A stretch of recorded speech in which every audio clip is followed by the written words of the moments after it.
The £3 billion HMS Queen Elizabeth is designed to send a powerful message to the world. But does it make the UK look like a tough nation capable of projecting its strength across the world? Big Lizzie, as the Queen Elizabeth is called by her crew, is a clear winner here. At 65,000 tons, she's much bigger than the 55,000-ton Kuznetsov. There is a school of thought that says the Queen Elizabeth-class carriers are an oversized vanity project, and there are regular complaints that Royal Navy should have built smaller ships. In this long read we analyze the context of their development and the case for and against the procurement of large aircraft carriers. The Queen Elizabeth class are the largest ships ever built for the Royal Navy. Officially their empty displacement is 65,000 tons, although some with a trained eye suggest it may be in excess of this figure. Carrying a full load of fuel, aircraft, weapons and people will add a further 10,000 tons to these impressive vessels. From a communications perspective, their size has been a mixed blessing. Official publications have tended to highlight their scale, the engineering achievement and even their contribution to increased overall tonnage of the fleet, ahead of their actual utility. But building big has also attracted an army of critics, many advising us we should have gone for a smaller Invincible Plus concept or given up on carriers entirely. Even more misguided is the idea that we could have saved pound billions by investing in smaller and/or more numerous platforms. When in fact, the Queen Elizabeth class are arguably the best value for money aircraft carriers in the world. It wasn't so long ago that the British and Russians exchanged trash talk over carriers. That all started when the then Defense Secretary, Michael Fallon, called the Admiral Kuznetsov dilapidated. The Russians responded by calling the first of the Royal Navy's new carriers, HMS Queen Elizabeth, a large, convenient target and warned the Brits to keep their distance. Sir Michael Fallon contrasted the Royal Navy's new 65,000-ton carrier with what he called the dilapidated Russian carrier Admiral Kuznetsov, which sailed through the Channel late last year. Writing in the Telegraph, he also says Britain must learn from the resolve of Margaret Thatcher in dealing with modern threats such as terrorism and Moscow's aggression in Eastern Europe. The largest warship Britain has ever possessed later used low tide to glide under the Forth Rail Bridge shortly before midnight on Monday, before anchoring in Kirkcaldy Bay ahead of sailing into the North Sea. The vessel was only able to fit under the bridge with a little over 6 feet to spare after lowering its rear radar mast, which has a built-in hinge for just such occasions.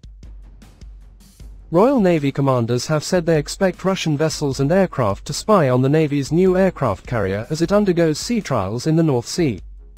Sir Michael said, "It's really routine for the Russians to collect intelligence on our ships. We will take every precaution to make sure that they don't get too close. But I think they will be admiring her." He said the Royal Navy had ways and means of protecting the warship from Russian intelligence gathering.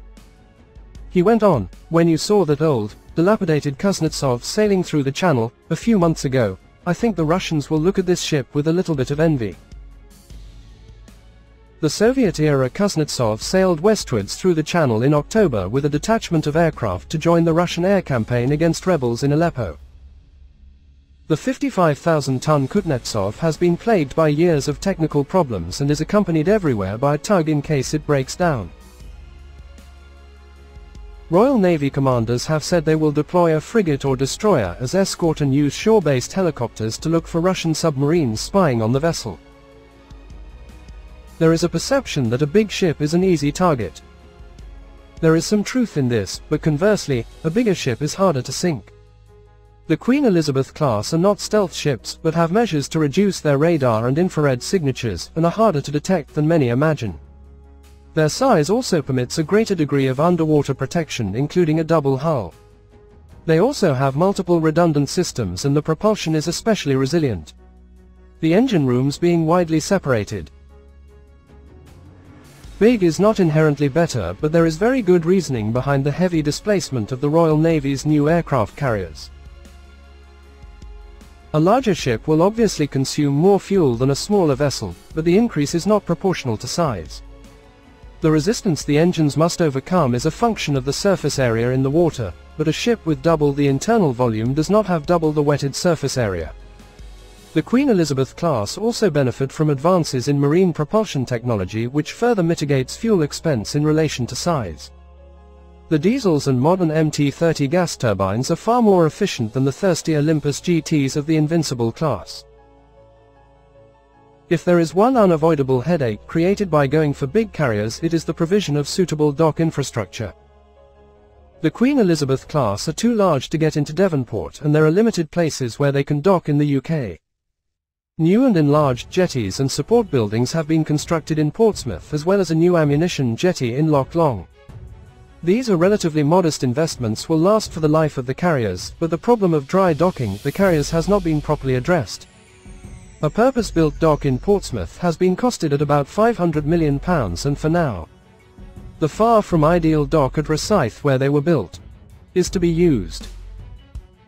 When the carriers are deployed on operations, the benefits of the big deck will be demonstrated more clearly. Their size will allow them to operate unsupported over longer ranges and for a longer time than a smaller ship. Although not a consideration when designed, this may partially help mitigate the current lack of solid support ships in the fleet. The Queen Elizabeth class has magazine capacity to support around 400 sorties. Assuming a maximum effort, 110 strike sorties on day 1, followed by a further 5 to 6 days sustaining about 50 sorties per day. Operations may not work out like this paper exercise, but the big carrier has inherent flexibility. The large deck also allows space for critical helicopter operations to comfortably run simultaneously. Round-the-clock ASW and early warning coverage can be maintained to protect the carrier, side by side with the fixed-wing flying program. The smaller the deck, the more complex the rotation of aircraft between the hangar flight deck and launch spots becomes. There are also plenty of unallocated spaces and spare accommodation. This will allow the ship to comfortably absorb many extra people, including an embarked military forces, specialist, medical staff and others to flexibly respond to demanding missions. Having briefing rooms, office space and recreation areas available is not just a matter of comfort, but will contribute to more efficient operation. In older carriers, when deployed in overload condition, people were sometimes accommodated on camp beds in passageways and improvising offices in bathrooms or other awkward spaces.